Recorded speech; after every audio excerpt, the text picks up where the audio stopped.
오늘 우리에게 주시는 하나님 말씀 마가복음 4장입니다. 마가복음 4장 35절에서 41절. 마가복음 4장 35절에서 41절인데요. 우리 같이 한번 선포하기를 원합니다. 그날 저물 때에 제자들에게 이르시되 우리가 저편으로 건너가자 하시니 그들이 무리를 떠나 예수를 배에 계신 그대로 모시고 가매 다른 배들도 함께 하더니 큰 광풍이 일어나며 물결이 배에 부딪혀 들어와 배에 가득하게 되었더라. 예수께서는 고물에서 베개를 베고 주무시더라. 제자들을 깨우며 이르되 선생님이여 우리가 죽게 된 것을 돌아보지 아니하시나이까 하니 예수께서 깨어 바람을 꾸짖으시며 바라더러 이르시되 잠잠하라 고요하라 하시니 바람이 그치고 아주 잔잔하여 지더라. 이에 예수 제자들에게 이르시되 어찌하여 이렇게 무서워하느냐 너희가 어찌 믿음이 없느냐 하시니 그들이 심히 두려워하여 서로 말하되 그가 누구이기에 바람과 바다도 순종하는가 하였더라. 아멘. 이것은 하나님의 말씀입니다. 수요 예배 오신 성도님들 축복하고 환영합니다. 격려를 좀 해드리고 싶습니다. 제가 신령한 건 아닌데 가끔 하나님이 우리 삶 가운데 어떤 영적인 사인들을 그 예언적인 사인들을 주실 때가 있잖아요. 그래서 우리를 위로하고 격려하고 앞으로 다시 전진할 수 있도록 하나님께서 해주시는 때가 있잖아요. 근데 제가 저희 교회 이제 1년 넘었죠. 근데 저희 교회 와서 오늘 포함해서 한 3번 정도 오늘 예배 드리려고 여기 앞에 딱 앉았는데요. 이렇게 그 달콤한 향기가 나는 거예요. 달콤한 향기. 제가 이제 전에 몇 번 그런 경험들이 있어가지고 이거는 주님이 주신 사인이구나. 정말 우리의 예배를 받아주시고 우리의 찬양을 받아주시고 하나님이 이 예배를 기뻐한다. 내가 너희가 예배하는 거 찬양하는 게 너무 고맙다라고 하는 격려와 사인으로 제가 받았어요. 그래서 아까 이제 찬양 시작하기 전에 향기가 나길래 주변에 누가 향수를 뿌리셨나 아니면 그 화장품 여자들 화장품 냄새 생각하고 막 찾아봤어요. 이렇게 하면서. 근데 주님이 주시는 마음이 제가 한 2주 전에 독감 걸려가지고 아직도 코맹맹이 소리 나거든요. 맛을 못 느껴요. 맛을 못 느끼는데 주님이 딱 주시는 생각이 너 냄새 못 맡잖아. 그래서 그렇군요 주님. 사인으로 받겠습니다. 주님 감사합니다. 이거는 나에게 주신 게 아니라 우리 수요예배 모든 참석자들에게 내가 너희의 찬양을 기뻐한다. 너희 예배를 기뻐한다라는 사인으로 받겠습니다. 감사합니다.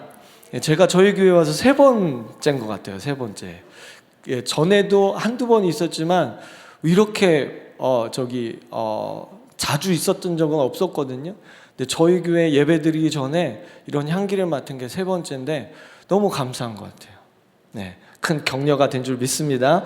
자, 오늘은요. 주님께 영광. 그래서 우리가 수요 예배는 요 정도 찬양, 요 정도 열정, 요 정도 은혜 받으면 수요 예배지. 그런 고정관념 우리가 버렸으면 좋겠어요. 할렐루야.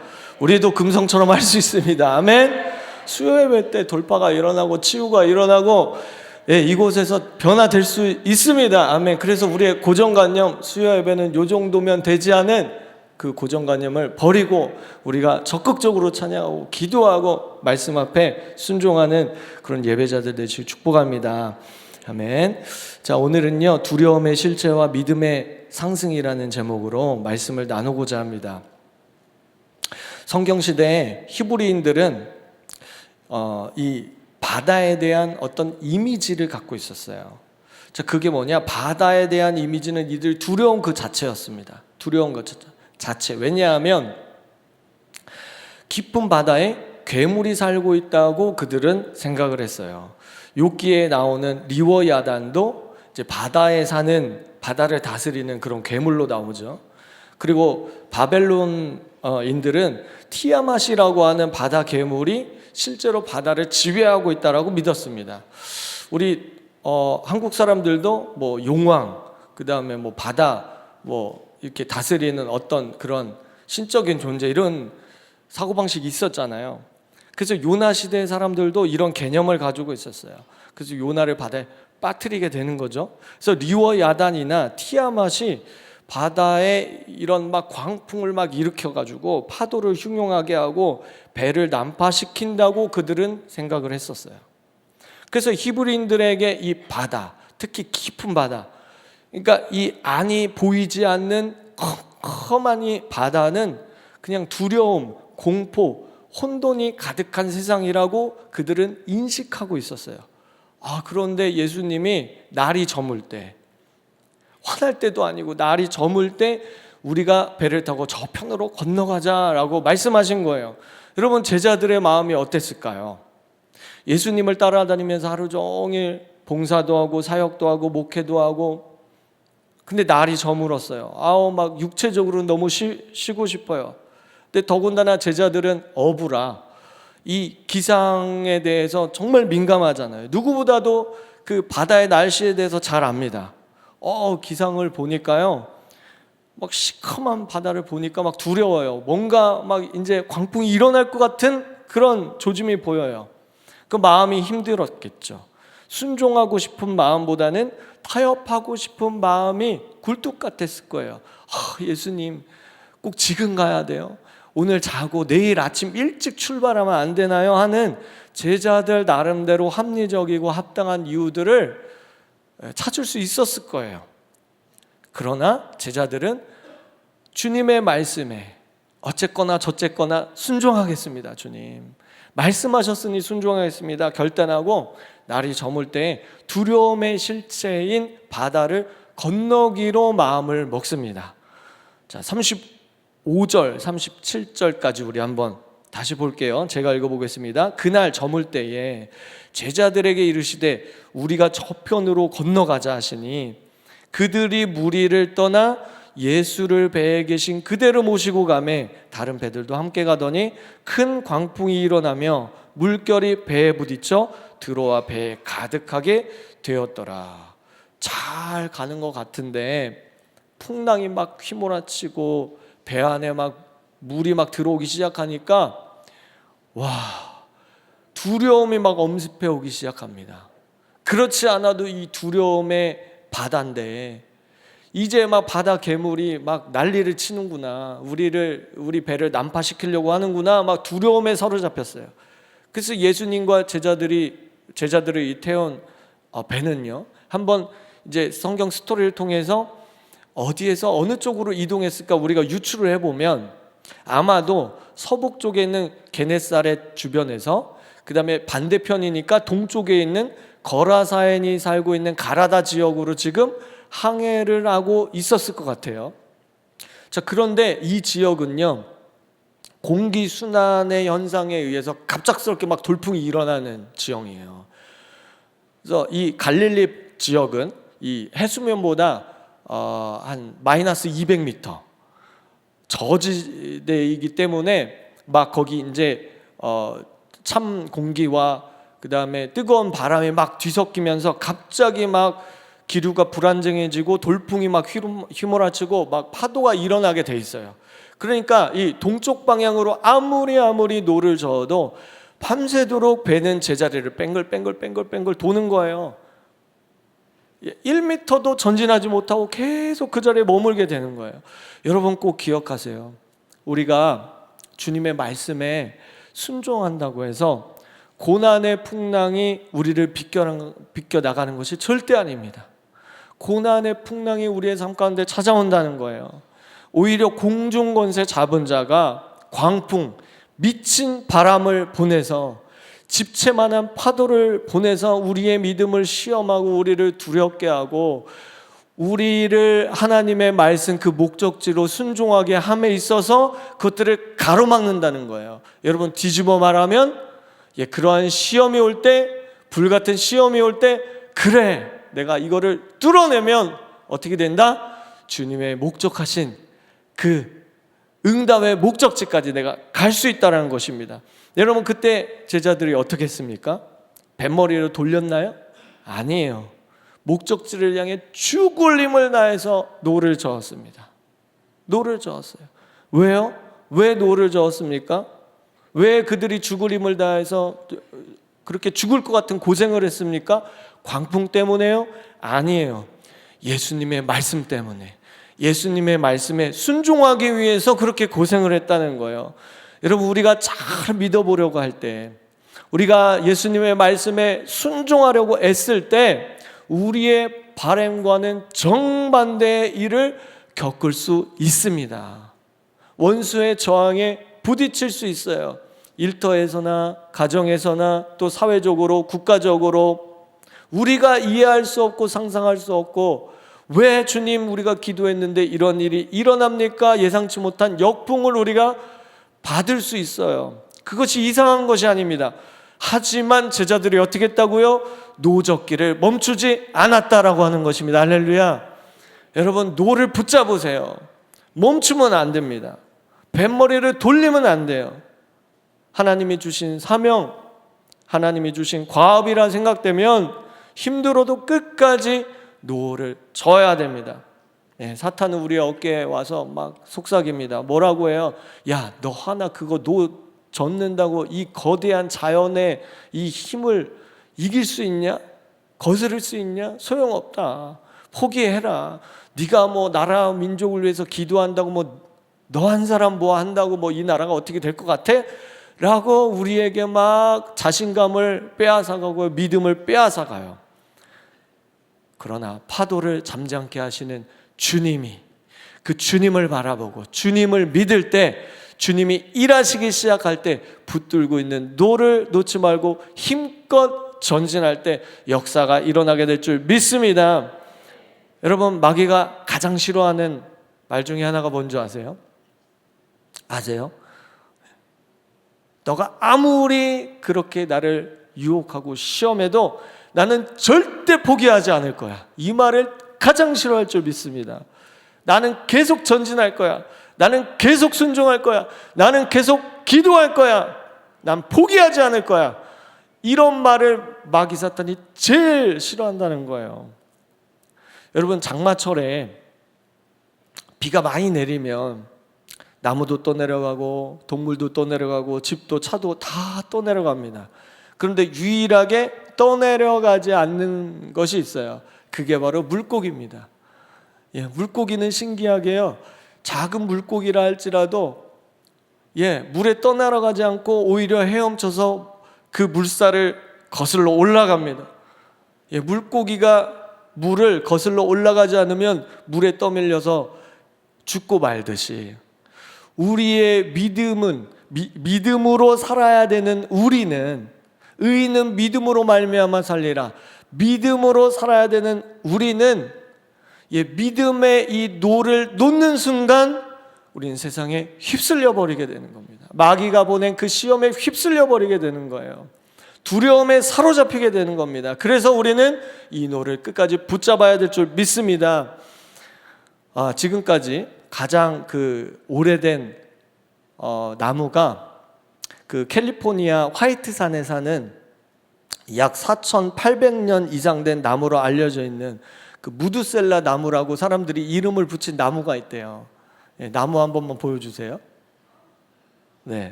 얘가요, 이렇게 오래 생존할 수 있었던 이유가요, 역설적이게도 열악한 환경에 있었다라고 하는 거예요. 우리 사진에서 보는 것처럼 막 몸통이 뒤틀려 있잖아요. 얘가 해발 3,000m 이상 높은 고지대에 있기 때문에 기온이 낮고 거기 산소량도 부족하고 막 칼바람이 막 몰아치고 그래갖고 몸이 저렇게 막 뒤틀려 버린 거예요. 이런 극한 환경 때문에 도리어 뿌리를 깊게 내리고 몸에서 송진을 더 많이 막 내보내면서 이 겉껍질을 더 단단하게 하고 곰팡이나 벌레를 차단하게 되었다는 거예요. 그래서 이렇게 장수할 수 있었다. 여러분, 우리의 인생의 역풍을 만났을 때 열심히 우리는 포기하지 않고 이 믿음의 노, 순종의 노를 저어야만 합니다. 그래서 우리가 탄 가정이라는 배, 인생의 배가 소망의 항구에 안착할 수 있도록 우리는 끝까지 붙잡아야 될 줄 믿습니다. 여러분, 이 산악하는 사람들 얘기에 의하면 이제 해발 고도 한 2,000m 이상 올라가면 거기에는 뱀이 서식할 수 없는 지역이 있대요. 그것을 이 사람들이 스네이크 라인이라고 해요. 그래갖고 거기는 안전지대다. 그래서 거기에다가 이렇게 자리를 피고 캠프를 해도 밤에 뱀에게 물릴 어떤 안전지대라는 거예요. 왜냐하면 거기에는 이제 해발 높은 곳으로 올라가면 기온이 낮아지기 때문에 풀도 없고 나무도 없고, 그래서 뱀이 먹을 수 있는 게 없대요. 벌레도 없고 쥐도 없고 동물도 없기 때문에, 그래서 거기를 스네이크 라인이라고 해요. 여러분, 우리가 이 스네이크 라인 위로 올라가야 됩니다. 할렐루야.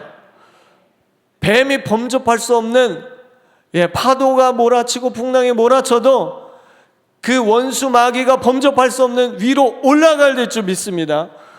밑에서 아둥바둥 막 찌글빡 해봤자 거기는 뱀이 막 놀아나고 우리가 거기에서 막 스트레스 받고 할 수밖에 없는 거예요. 그래서 그럴 때일수록 어떻게 해야 된다? 높은 곳으로 올라가자. 믿음의 높은 곳으로 올라가자라고 하는 것입니다. 할렐루야. 두 번째, 제자들이 어떻게 했습니까? 노를 젓는 것만으로는 부족합니다. 노를 젓는 것만은 부족해요. 제자들은 주무셨던 예수님을 깨웠습니다. 따라해 보겠습니다. 예수님을 깨우자. 38절입니다. 자, 우리 다 같이 읽겠습니다. 시작. 예수께서는 고물에서 베개를 메고 주무시더라. 제자들이 깨우며 이르되 선생님이여, 우리가 죽게 된 것을 돌보지 아니하시나이까 하니. 예수님을 깨웠다는 거예요. 단지 노만 붙잡고 있었던 게 아니에요. 예수님을 깨웠다라고 하는 겁니다.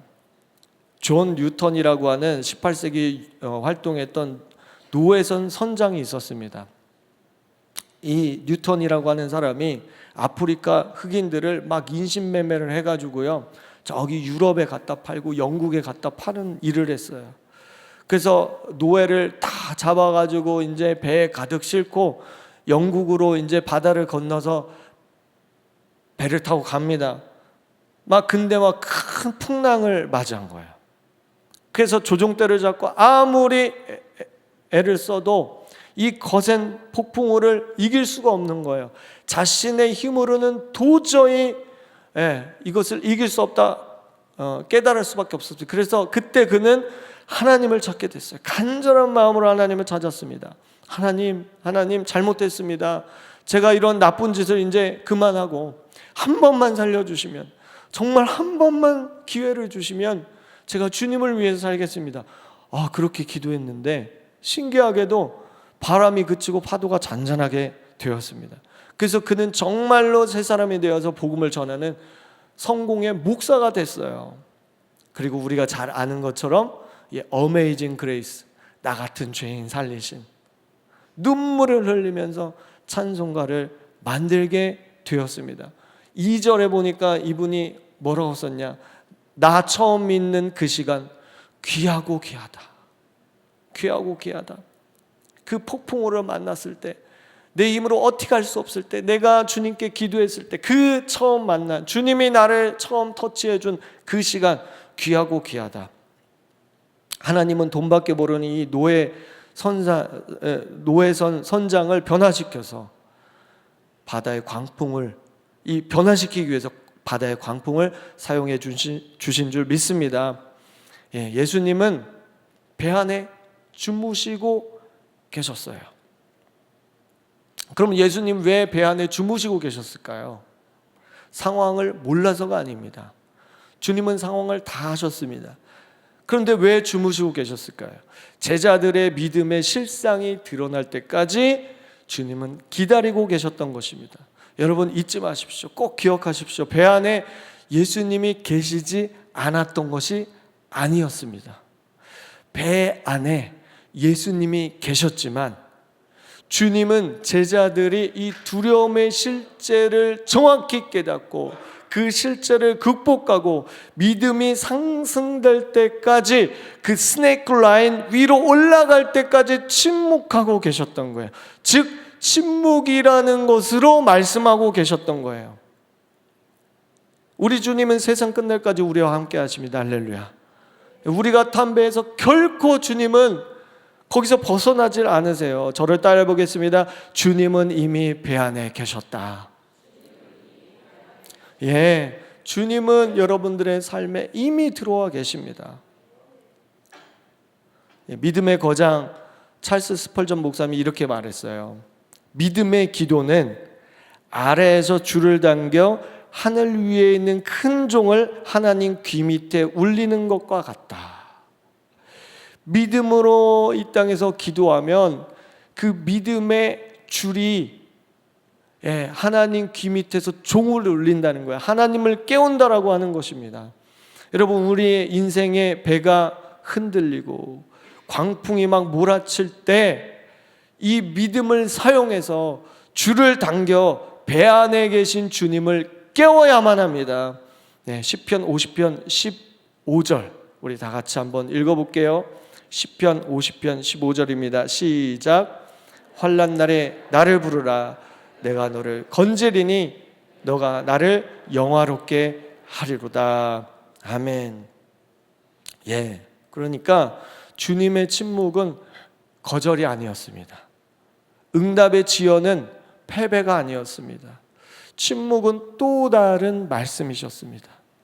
침묵이라는 말씀으로 우리에게 말씀하셨던 거예요. 주님은 기다리셨어요. 여러분 생각해 보세요. 만일 제자들이 자신의 힘만으로 자신이 열심히 그 노를 저어서 자신의 열심으로 무트에 도착했다면 제자들은 아마 자기들이 이룬 성과에 대해서 도취했을 것입니다. 우리가 열심히 노를 저었더니 열심히 신앙생활하고 봉사하고 내 힘으로 뭔가를 했더니 되더라. 안 되는 게 아니고 되더라. 교회 안에 어떤 프로그램을 만들어 놓고 그 목적지에 도달되더라. 기도하지 않아도 되더라. 주님 바라보지 않아도 되더라. 세상 것 가지고 와서 했더니 되더라 라고 생각했을 것입니다. 여러분, 인간의 역사는 이런 성공을 말합니다. 인간의 성공을 말해요. 인간이 얼마나 위대한가. 인간은 스스로 노력하고 발전해서 문화를 창조하고 기술을 발전시키고 불치병을 극복하고 저 멀리 달나라까지 인간을 보내지 않는 거, 인간은 얼마나 위대한가 하고 성공을 말합니다. 근데 하나님이 보실 때, 우주 만물을 창조하시고 섭리하고 계신 하나님 보실 때 껄껄껄 얼마나 교만하고 어리석은 말입니까? 여러분, 우리 주님이요, 우리의 성공을 원하십니다. 우리가 잘 되기를 원하십니다. 그런데 그 성공보다 주님은 우리에게 승리를 주시기를 원하십니다. 여러분, 축복보다 주님은 은혜를 주시기 원하세요. 왜요? 축복을 받고 변질되거든요. 변질되는 사람이 많아요. 성공하고 변질되는 사람 많거든요. 그래서 주님은 성공을 주시지만 그보다 승리를 주시기 원하고, 주님은 은혜를 베풀기를 기뻐하시는 주님이신 줄 믿습니다. 제자들이 주님의 말씀에 순종하기 위해서 열심히 순종의 노를 저었어요. 인간의 힘으로 어찌할 수 없는 한계에 부딪혔을 때, 열심히 노를 저었지만 한계에 부딪혔을 때 비로소 그들은 깨닫게 됐습니다. 주님이 필요하다. 우리의 힘으로 할 수 없구나. 주님을 바라보자. 주님 어디 계시지? 주님 주무시고 계시네. 주님 침묵하고 계시네. 주님 저희를 살려주십시오 라고 주님을 깨웠다는 거예요. 39절 우리 다 같이 보도록 하겠습니다. 39절입니다. 시작. 예수께서 깨어 바람을 꾸짖으시며 바다더러 이르시되 잠잠하라 고요하라 하시니 바람이 그치고 아주 잔잔하여 지더라. 여기 보면은 바람을 막 꾸짖으세요. 바다더러 막 잠잠해, 고요해 라고 명령하십니다. 여러분, 풍랑을 의인화시킨 거예요. 그러니까 풍랑 배후에 누가 있다는 거예요, 지금? 어떤 인격적인 존재가 있다는 거예요. 꾸짖고 잠잠해, 고요해. 그러니까 보이지 않는 방해 세력이 어떤 인격적인 존재가 분명히 배후에 역사하고 있다. 자, 그러면 그 세력이 누굴까? 우리가 5장으로 넘어가면 그 정체를 분명하게 말씀해 주십니다. 자, 5장 1절에서 2절 우리 같이 보겠습니다. 시작. 예수께서 바다 건너편 거라사인의 지방에 이르러 배에서 나오심에 곧 더러운 귀신 들린 사람이 무덤사에서 나와 예수를 만나니라. 예수님께서 바다와 파도를 축사하신 것은 단순히 자연현상이 아니라는 거예요. 그 배후에 더러운 악한 영이 있었다고 하는 거예요. 주님은 그것을 꿰뚫어 보시고 그래서 그 악한 영에 대해서 축사하셨습니다. 땅 밟게 하신 거예요. 그러니까 이 전쟁을 앞두고 이제 거라사 지역에 이제 방문하기 전에 어떤 선교지를 가기 전에 어떤 복음을 전하기 전에 누군가에게 그 복음을 증거하기 전에 막 공중에서 막 기도로 폭격을 날리신 거예요. 영적 싸움으로 막 폭격을 날리신 거예요. 그러면 왜 이 악한 영이 풍랑을 일으켰을까요?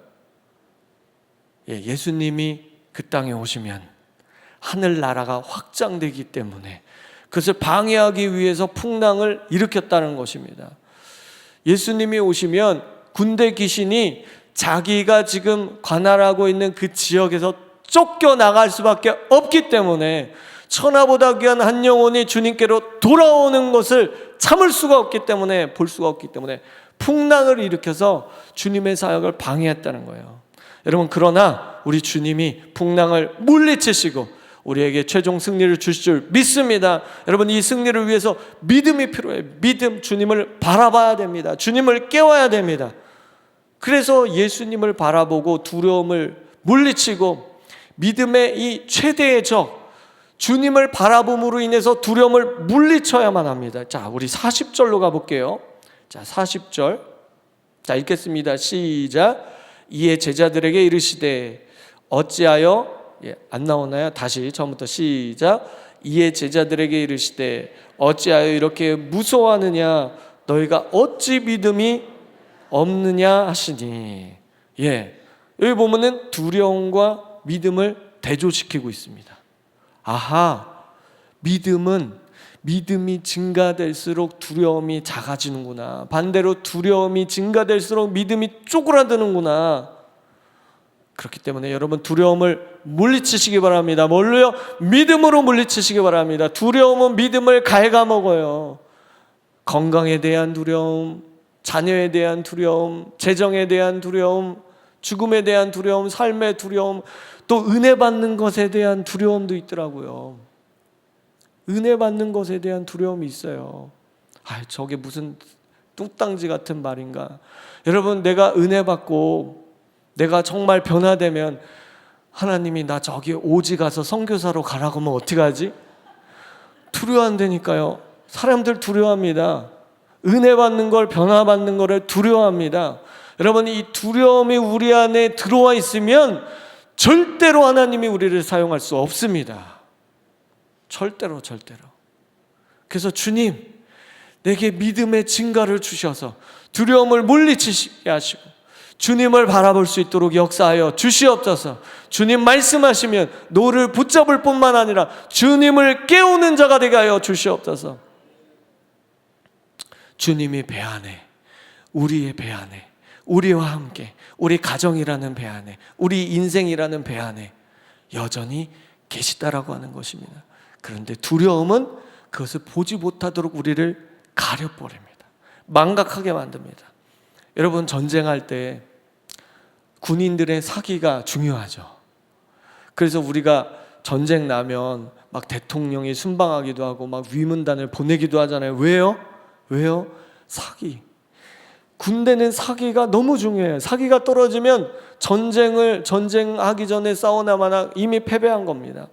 이스라엘 백성이 골리앗을 감당하기 어려울 정도로 골리앗이 두려운 존재였어요. 사기가 막 떨어졌습니다. 골리앗은요, 이스라엘 군대를 막 모욕하면서, 여러분 골리앗이 성경에 잘 보시면 어디서 그렇게 모욕하고 짓거린 줄 아세요? 블레셋 땅에서 짓거린 게 아닙니다. 불법적으로 이스라엘 지경에 들어와서 하나님을 모욕하고 짓거린 거예요. 여러분, 그러면 그 골리앗이 우리의 믿음의 필드, 하나님의 약속의 땅에 들어오도록 누가 허용한 겁니까? 지금 골리앗이 온 거예요? 아니에요. 이스라엘 백성들이 허용한 거예요. 뭐 때문에? 두려움 때문에. 두려움이 우리의 축복의 필드를 빼앗아 간다는 거예요. 우리의 믿음의 지경을 막고 있다는 거예요. 정확히 말하면 두려움에 사로잡힌 이스라엘 백성들이 골리앗이 자기들 지경으로 들어오도록 허용하고 있었다라고 하는 겁니다. 여러분, 사탄은 이렇게 믿음의 주여 온전케 하시는 예수를 바라보게 하는 것을 못하게 하기 위해서 우리에게 두려움을 던져줍니다. 두려움을 던져줘요. 두려움이 생기면 어떻게 됩니까? 일단 몸이 굳죠. 몸이 굳어요. 여러분, 카메라 앞에 서 보셨나요 혹시? 제가 고등학교 때 CTS인가 극동방송인가 잘 모르겠어요. 극동방송 같은데 저희 이제 교회 옆에 이제 모텔이 막 이렇게 모텔 건물이 올라가고 있었어요. 그 당시에는 굉장히 드문 일이었어 그런 것이. 이제 교회 제가 이제 다니던 학교가 있고 교회가 있고 이제 모텔이 거기 바로 근처에 막 이렇게 짓고 있었는데 극동방송 기자가 이제 취재로 온 거예요. 그 당시에 제가 다녔던 이제 목사님이 이제 거기에다가 이제 취재 요청을 하셨던 것 같아요. 그래서 어떻게 이 학교 앞에 그리고 교회 옆에 모텔이 들어올 수 있냐, 이거는 정말 말이 안 된다. 지금은 뭐 이제 다 그렇게 하지만 그때는 그게 정말 말이 안 되는 거였거든요. 그래서 이제 인터뷰를 하는데 제가 이제 그때 야자하기 전에 저녁 시간에 교회 잠깐 기도하러 왔는데 제가 기자한테 붙잡힌 거야. 고등학생이니까 잘 됐다, 인터뷰를 해줘라. 와, 막 심장이 벌렁벌렁 떨리고 라디오인데 이제 고등학생이 이게 모텔이 들어오는 거에 대해서 어떻게 생각하냐 이제 인터뷰를 하는데 손이 떨리고 막 못하겠다고 막 이제 목사님이 막 하라는 거예요. 네가 해야 된다. 저한테 10분만 시간을 주십시오. 그래갖고 막 밑에 내려가지고 막 생각하는 거, 어떤 말을 할까 막. 근데 인터뷰를 했는데 무슨 얘기하는지 전혀 생각이 안 나요. 몸이 긴장하니까 몸이 굳어버린 거예요. 여러분, 몸이 굳어버린 거예요. 앞이 캄캄합니다. 생각이 안 나요. 입이 안 떨어져요. 여러분, 군대 귀신과 싸움하기도 전에 이 풍랑에 압도당해서 영적인 패닉 상태가 되니까는 그냥 전쟁하기도 전에 그냥 엎어지는 겁니다. 그때 예수님 말씀하시죠. 왜 두려워하느냐? 너의 믿음이 어디 있느냐? 라고 말씀하십니다. 여러분, 제자들이 살아보겠다고 열심히 노를 저었습니다. 여러분, 노를 이렇게 열심히 젓는 것 자체는 나쁜 것은 아닙니다. 근데 그들의 실수는 뭐예요? 노만 저었다고 하는 겁니다.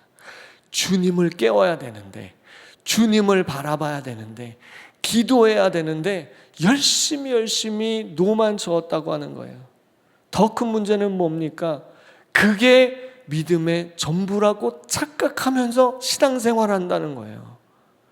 정작 믿음의 대상이신 예수님을 바라보고 예수님을 깨우고 예수님께 기도해야 되는데 내 열심으로 내가 만든 어떤 것으로 열심히 신앙생활하면 되겠지.